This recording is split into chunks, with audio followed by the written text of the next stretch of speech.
Namaste, Hare Krishna.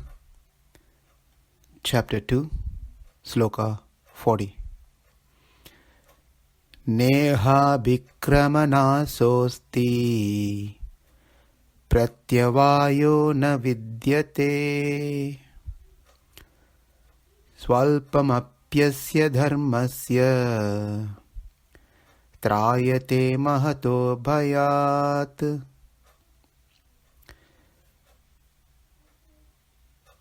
Anyone who has taken up in this process that Krishna is going to explain, the karma yoga, even trying to do a little on that will give a great benefit, and they will progress further, and they don't need to worry about restarting it again, even if they have to stop it for some reason. They will start from where they stopped. Therefore, it will help one from a most fearful, dangerous situation.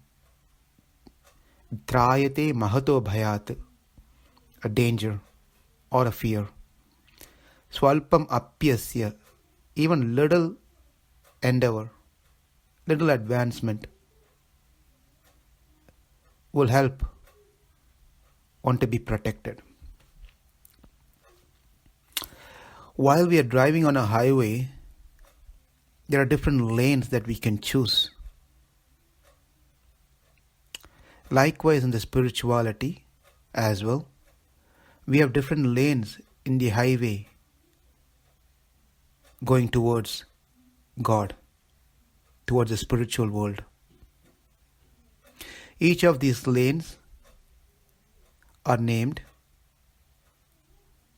as karma yoga, jnana yoga, ashtanga yoga, bhakti yoga.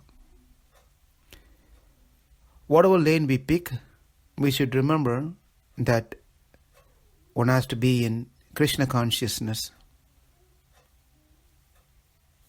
that we are not the body, we are spirit soul, and the purpose of driving on this highway, on this lane, is to establish the lost connection between us, the spirit soul, and the super soul.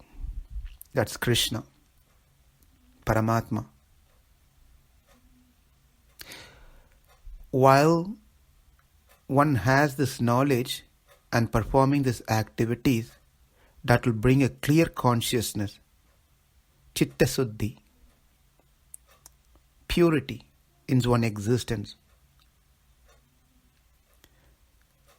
Therefore, one should understand that the action doesn't bind one into this world, but the action in what consciousness one performs is going to bind or liberate. If we are doing an action for material pleasure, then it ends up in bondage. That's number one. Number two, if you are doing it for self-realization, then it leads to liberation. So Krishna is going to discuss this topic of karma yoga, how to perform in a proper Krishna consciousness way. If one follows this, and even if they start and leave it halfway, or if they couldn't continue after starting, still it gives a greatest benefit of freeing oneself from a most dangerous fear, of removing one from this material existence. Let's see some examples here.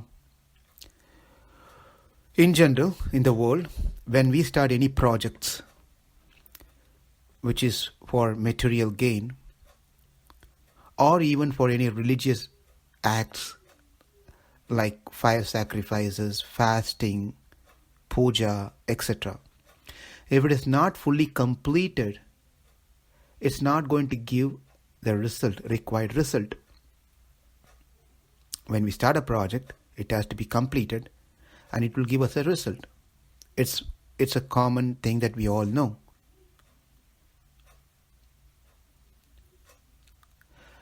But if one, for whatever the reason, stops the project,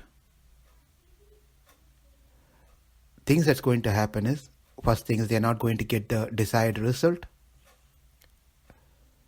One has lost a lot of time, invested a lot of time and money and energy.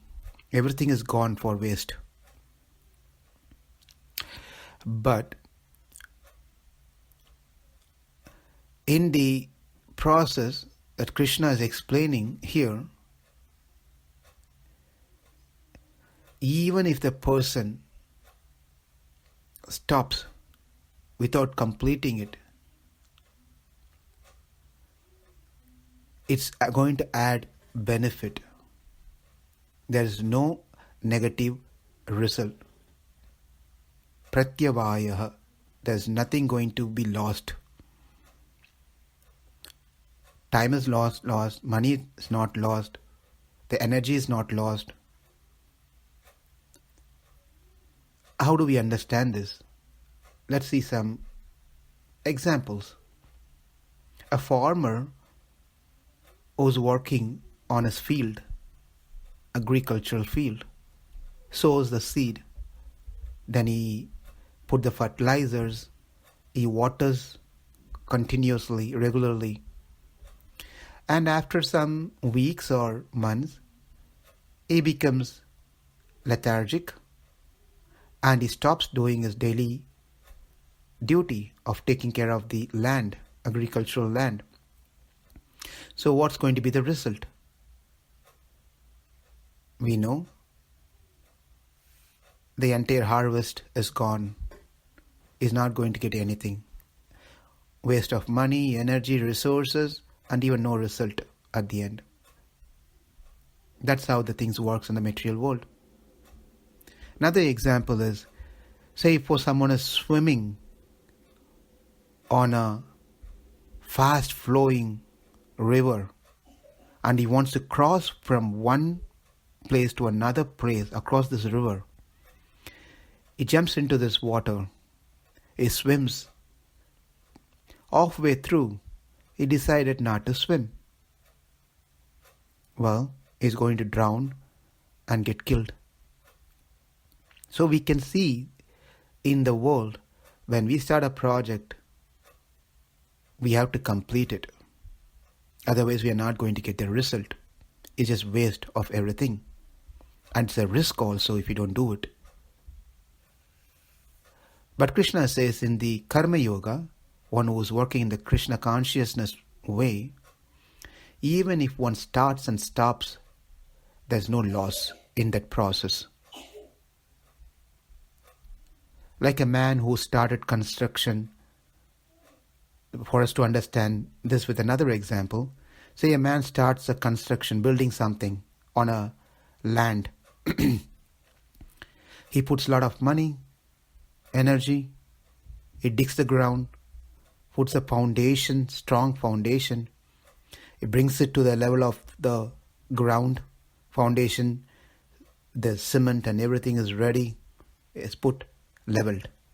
But he stops because he couldn't continue, maybe because he didn't have money or resources, he just stops. Question is, what has he lost here?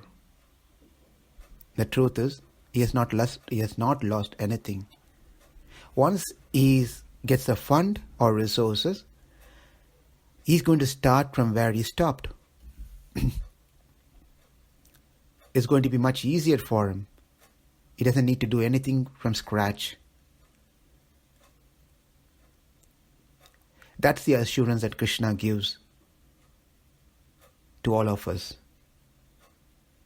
Executing even a little bit of dharma in the form of nishkama karma yoga. This is a new term that we are using here.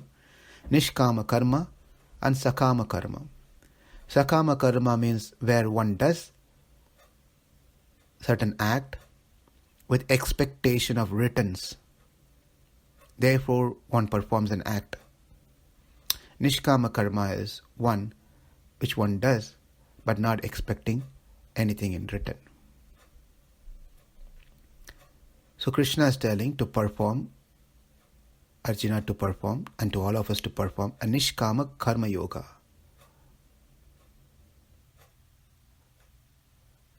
When one performs a nishkama karma yoga, and that helps one to cultivate proper consciousness and progress, and there's no loss involved in this whole process. Nehābhikrama-nāśo asti pratyavāyo na vidyate sv-alpam apyasya dharmasya trāyate mahato bhayāt. Thank you. Hare Krishna.